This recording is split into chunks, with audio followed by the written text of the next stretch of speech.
예, 성경은 사람에게는 의인이 없다. 인간은 의인이 하나도 없다라고 증거하고 있습니다. 시편 14편에 기록된 말씀을 인용해서 사도 바울은 로마서 3장 10절에서 의인은 없나니 하나도 없다. 이렇게 선언하고 있습니다. 의인이라고 하는 것은 의로운 사람이라는 뜻입니다. 어떤 상태의 사람이냐?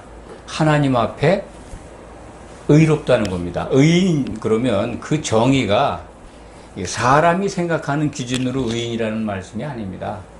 하나님께 의인이라는 겁니다. 성경에서 말씀하는 의인은 그렇습니다.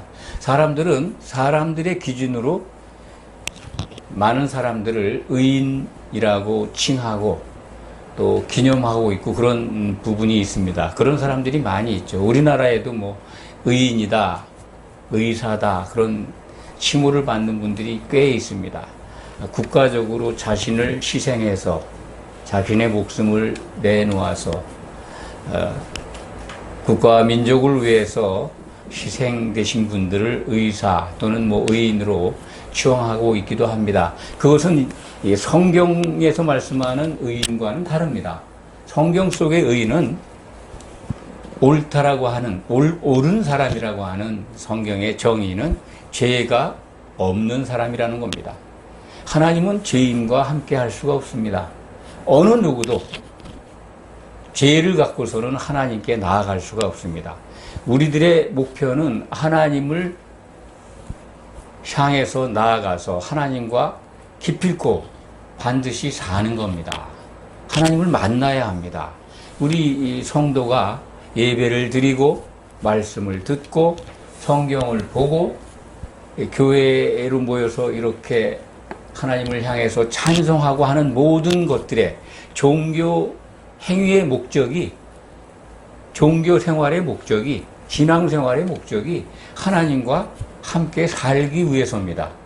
그것을 잃어버리면 이 땅에 있는 사람들이 생각하는 행복의 기준에 맞춰서 살게 됩니다.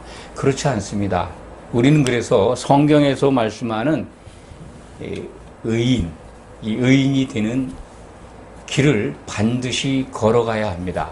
성경은 사람이 의인 되는 길은 다른 길이 없다고 증거합니다. 우리는 하나님과 함께 살기 위해서는 의인이 되어야 하는데 의인이 되는 길은 예수 그리스도의 피로서 된다라고 하는 것이 성경의 증거입니다. 사람은 다 죄를 갖고 태어납니다. 죄를 갖고 태어나는데 죄가 가진 상태로 하나님께 갈 수 없는데 하나님의 은혜가 참으로 그 큰 사랑이 나타났습니다. 그것이 바로 하나님이 사람이 되셔서 이 땅에 오셔서 십자가에서 피를 흘려서 사람들의 죄를 대신, 죄값을 대신 지불하시고 구속의 은혜를 우리에게 주신 겁니다. 그것이 바로 예수 그리스도 구속의 은혜입니다. 하나님의 크신 사랑이 나타난 겁니다. 그래서 우리는 그리스도 안에서 의인이 될 수 있는 그러한 놀라운 하나님의 사랑과 예수 그리스도의 은혜 가운데 있게 된 겁니다. 의인이 없는 세상에 사람들이 만드는 의인과 구별되는 그런 것들을 제가 지금 말씀을 드렸습니다. 의인은 하나도 없다 하는 것을 왜 강조해 말씀드리냐 하면은 자기 자신이 그리스도의 은혜 아니면은 의인이 될 수 없다는 것을 잊어버리면 늘 사람을 정죄하고 비판하게 됩니다. 사람은 누구나 똑같이 아담의 후손들은 죄를 갖고 태어났습니다. 창세기 3장에 보면은 뱀이 나타나서 여자를, 나중에 이름이 이제 하와로 불려집니다만 그 여자를 미혹합니다. 무엇으로 미혹합니까? 거짓으로 미혹해서 탐심을 갖게 합니다. 인간은 본래는 하나님께로부터 참으로 하나님을 닮아서 하나님이 주신 거룩한 영, 사람에게 주신 하나님의 영이 들어와 있었습니다. 숨을 불어넣으신 거죠. 그래서 산 혼이 되었다.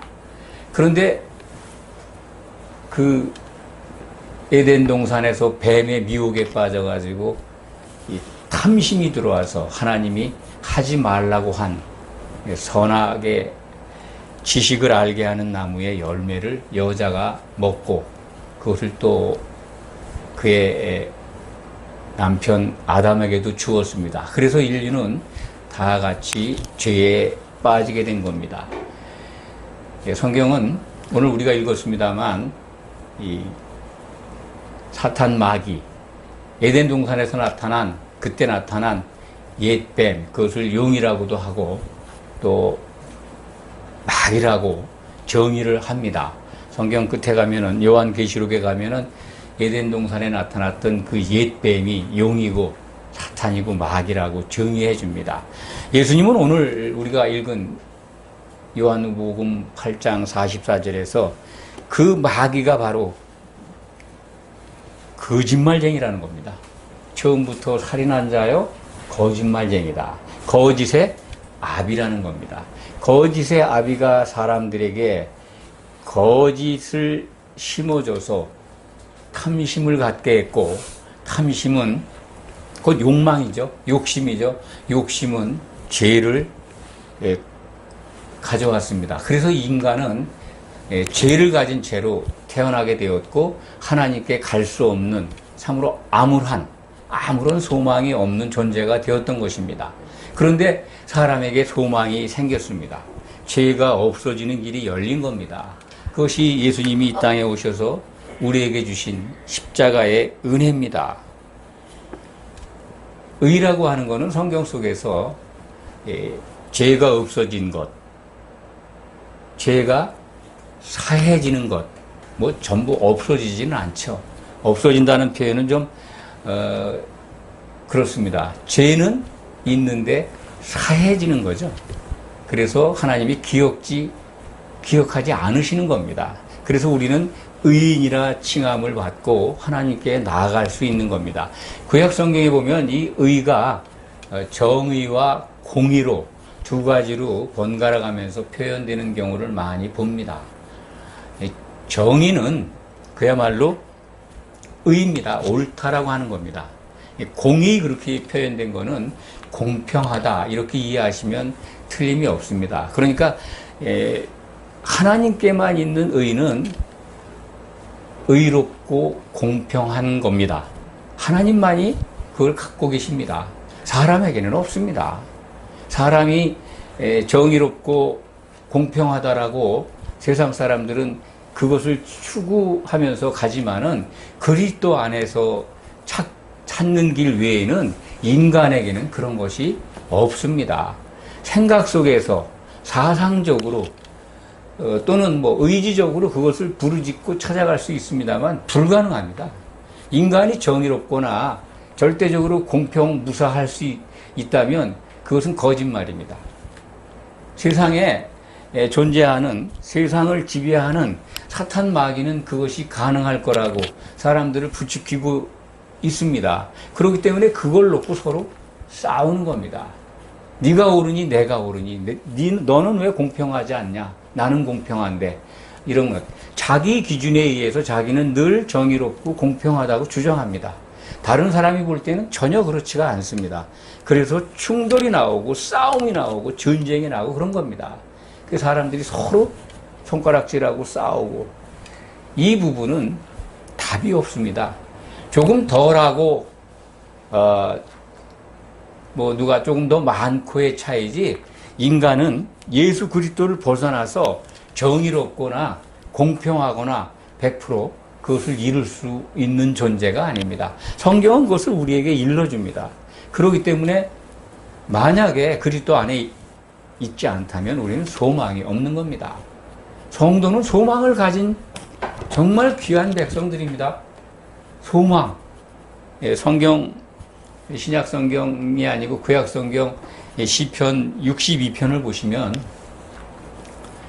이 소망이 하나님께로부터 나온다라고 하는 말씀이 나옵니다. 그렇습니다. 소망이 어디서 나올까요? 예수님이 실질적으로 이 땅에 오시기 전에 구약에 기록되어 있는 성경을 보면 소망은 하나님께 있다. 그 소망이 이제 예수님이 이 땅에 오신 겁니다. 그래서 우리에게 진짜 소망이 있음을 보여주신 거죠. 소망은 하나님께로 나오는 겁니다. 62편을 보면 시편, 거기에는 이제 소망, 구원과 소망과 영광이 다 하나님께 있다라고 선언합니다. 그렇습니다. 우리는 그것 때문에 소망을 갖고 믿는 겁니다. 반면에 세상에 속한 사람들이 갖고 있는 소망, 아니 그 소망이라고 볼 수 없습니다. 욕망입니다. 욕망이죠. 탐심이죠. 탐심에서 나오는 욕망, 그거는 누가 주는 겁니까? 세상의 권세를 잡은 마귀가 주는 겁니다. 그래서 마귀가 갖고 있는 권세를 통해서 사람들을 욕망을 갖게 했습니다. 욕망은 무엇을 불러옵니까? 탐심이 사람들에게 가져오게 하는 것, 탐심을 이루기 위해서 인간은 무엇을 합니까? 그것은 거짓입니다. 거짓은 욕망을 채우기 위해서 자기의 유익을, 어떤 경우라든지 유익을 위해서 일을 합니다. 거짓이 왜 나왔습니까? 목적이 있는 겁니다. 거짓의 목적은 자기의 유익입니다. 욕망을 달성하기 위해서. 명예를 얻는다든지, 부를 얻는다든지, 권세를 얻는다든지, 이러한 모든 것들은 다 욕망, 그것을 충족하기 위해서 거짓이 낳은 산물들입니다. 그렇기 때문에 세상 사람들은 다 이 거짓을 가지고 자기의 유익을 위해서 밥 먹듯이 거짓말하는 거죠. 욕망은 거짓을 밥으로 삼아서 먹게 합니다. 그렇기 때문에 우리나라뿐만 아니라 인간이 사는 모든 세상 나라에는 이 거짓이, 드러나지 않은 거짓, 사람을 속이려고 하는 것, 그런 것들이 끊이지가 않습니다. 교회만 그런 것에서 구별된 참으로 귀한 하나님의 백성들이 모인, 그래서 성전이라고 합니다. 거룩한 성도들이 모인 하나님을 만날 수 있는 곳. 구약시대에는 예루살렘에 성전이 건물로 있었지만은 신약시대에는 예수님의 몸이 우리들이 함께 모여 예배드리는 이 교회가 성전입니다.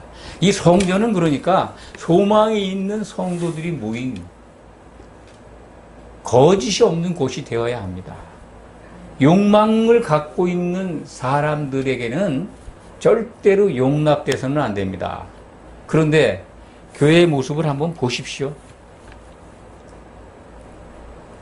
세상과 다를 게 없지 않습니까?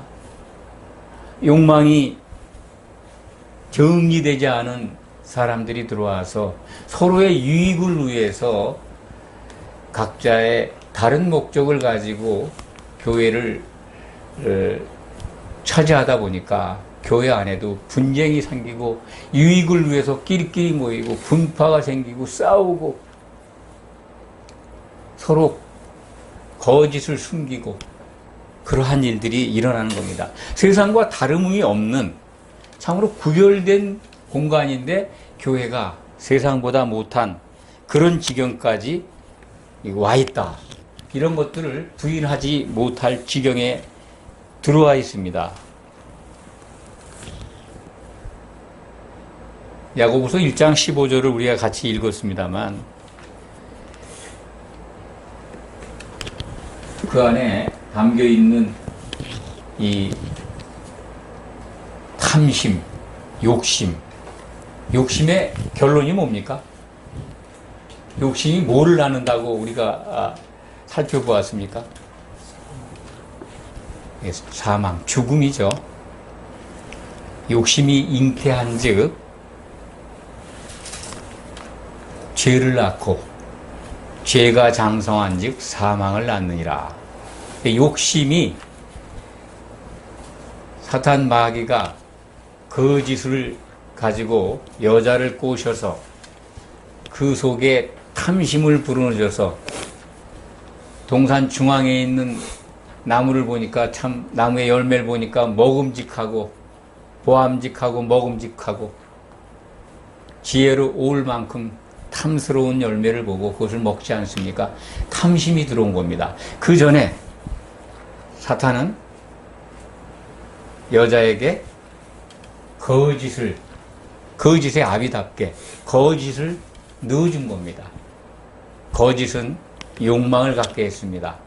탐심을 갖고 했습니다. 그 탐심이 오늘 말씀을 보니까 야고보서 1장 15절의 말씀을 보니까 욕심이 죄를 낳았습니다. 그렇습니다.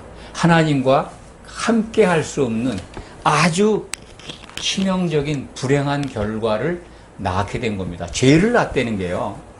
죄는 다시 말씀드립니다만 죄가 있으면 하나님께 가질 못합니다. 이 교회 생활하시면서 주여 주여 하고 하나님 아버지하고 찬송하고 하나님을 바라지만은 죄가 사해지지 않으면, 죄가 처리되지 않으면 하나님께 갈 수가 없습니다. 그 처리되는 방법은 그렇습니다. 우리들처럼 이렇게 교회에 나와서 예수님을 향해서 믿으면 됩니다.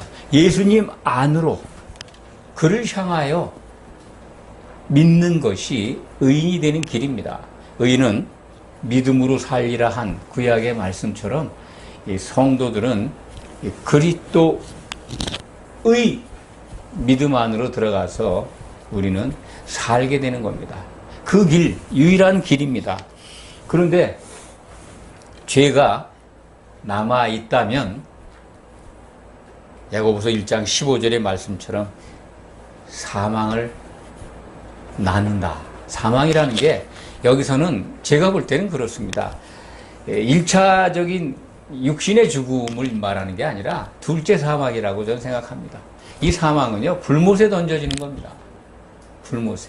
예수 그리스도를 믿었던 사람들 가운데 그리스도의 심판대에서는 성령의 기름을 갖고 있느냐 없느냐에 따라서 심판을 받습니다. 거기서 정죄받아서 실족한 자가 되었을 때는 깊은 바다, 불 섞인 유리바다라고 그러죠. 요한계시록에서는. 또 예수님은 지옥이라고, 불지옥이라고 말씀하셨습니다. 거기에 갇혀 있게 됩니다. 1000년 동안. 성도들은 1000년 동안 천년왕국에서 왕노릇 하는데 믿었던 성도들은 그 1000년 감옥에서 고통 가운데 있어야 합니다. 그런데 마지막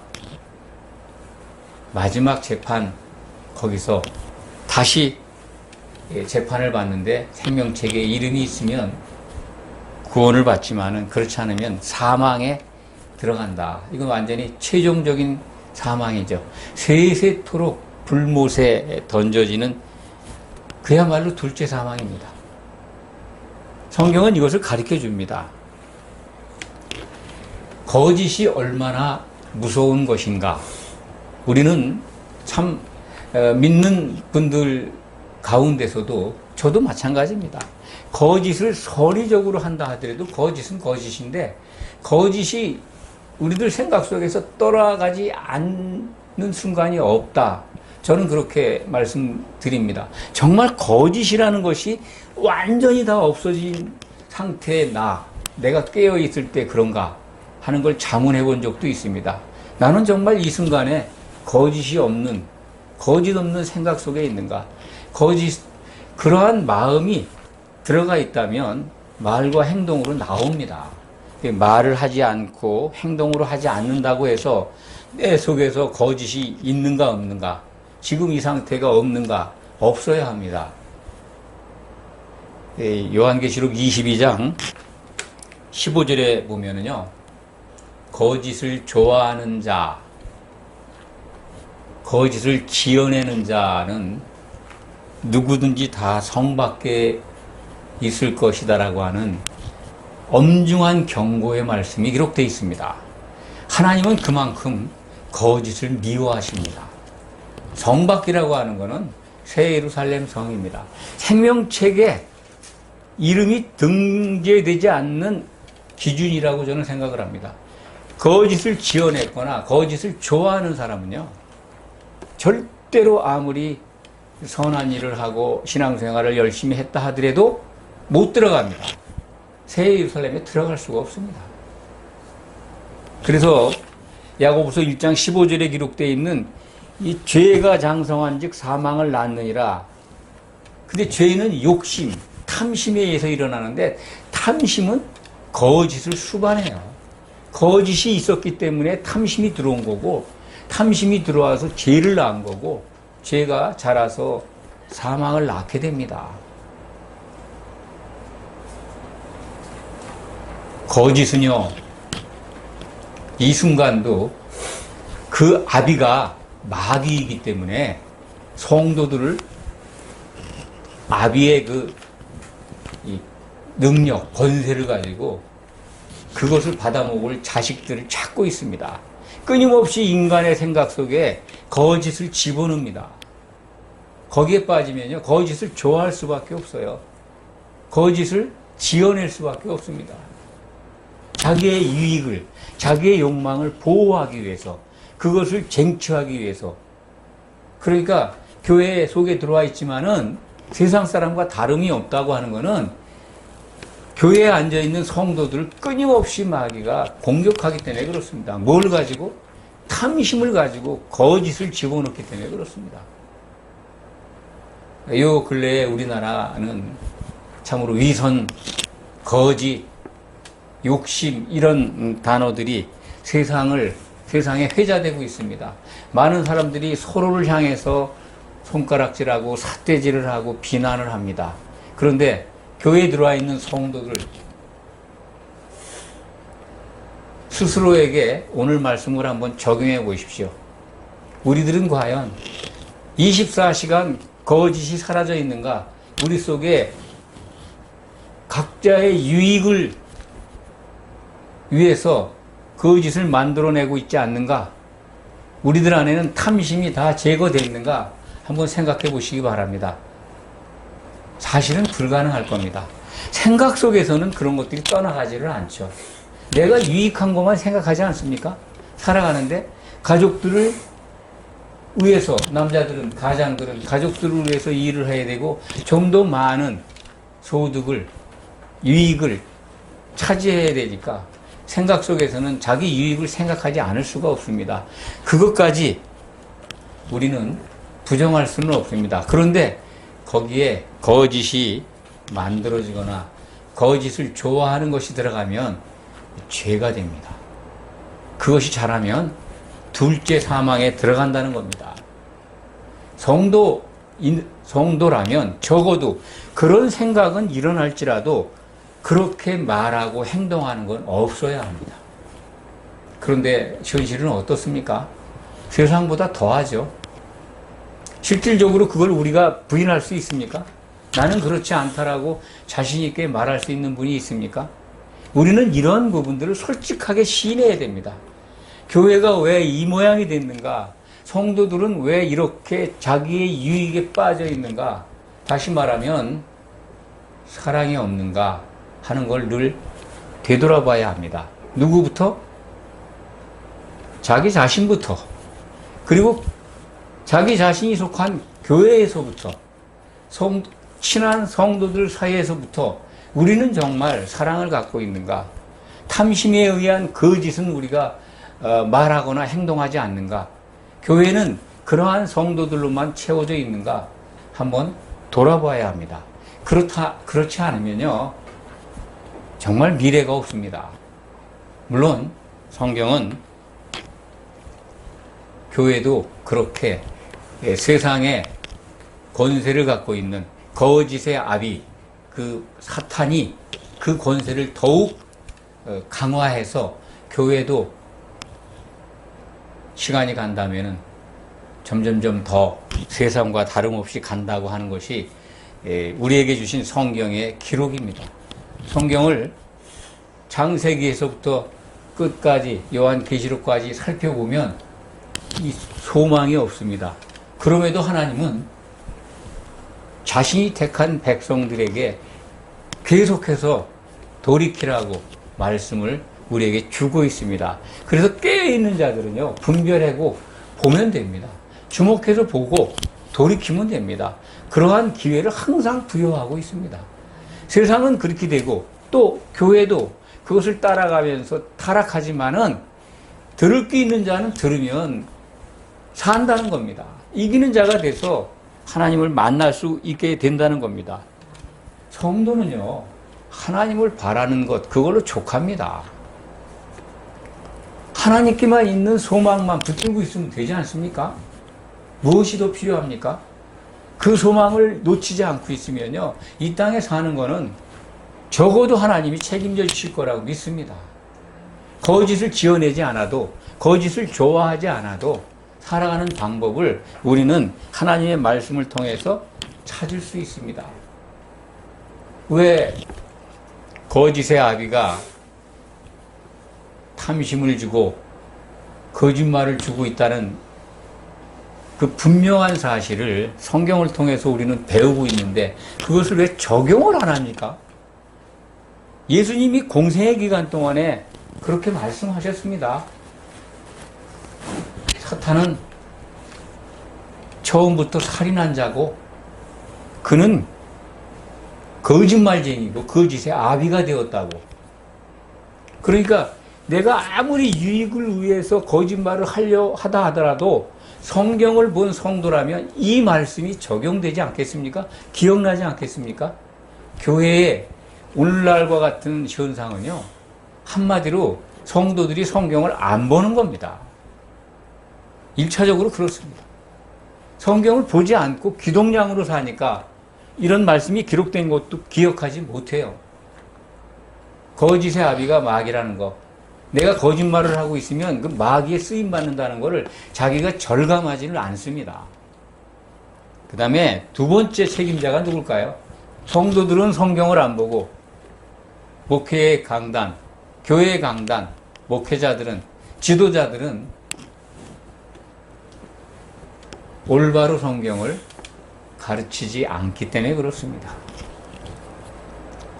그러니까 교회 구성원이 똑같이 책임이 있는 겁니다. 누구 책임이 아니에요. 우리는 이 세상에 돌아가는, 세상에서 뭐 거짓말쟁이다, 위선자다, 막 이렇게 서로 삿대질 하지만 성경을 통해서 정말 성경이 말하는 위선자, 성경이 말하는 거짓말이 그 배우가 누구인가, 이걸 알아야 합니다. 그 배우를 정확하게 알면은요, 적어도 교회 안에 들어와 있는 성도들은 그러한 것들을 따라가지 않습니다. 서로 비판하지 않습니다. 왜? 의인은 하나도 없다는 걸 알기 때문에 그렇습니다. 우리가 의인이라고 칭함받는 건 오로지 예수 그리스도의 그 피 흘림의 구속의 은혜입니다. 거저받은 겁니다. 거저받은 입장에서 나는 거저받았는데 너는 거저받지 못했으니까 내가 너를 비판해도 돼? 이런 논리가 성립이 됩니까? 물론 세상적 기준으로는 많은 비판과 서로 비방과 다툼이 있을 수 있습니다.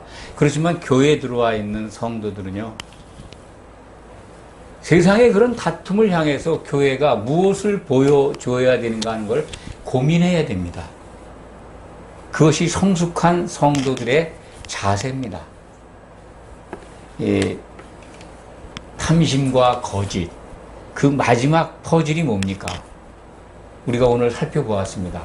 그 마지막 퍼즐은요, 사망이에요. 둘째 사망. 교회가 그것을 탐심과 거짓에서 벗어나지 못하면 둘째 사망에 들어갈 수밖에 없습니다. 성도들이 그렇습니다. 둘째 사망에 가는 심판대는 신보자 심판대라고, 백보자 심판대죠. 과거 개역 성경에는, 개역 한글 성경에는 백보자, 개역 개정 성경에는 신보자라고 표현되어 있는데 거기에 탈락하게 됩니다. 그래서 세르살렘에 못 들어가면 불못, 성 밖에 있게 됩니다. 예루살렘 성 밖은 불못입니다. 그것이 둘째 사망입니다.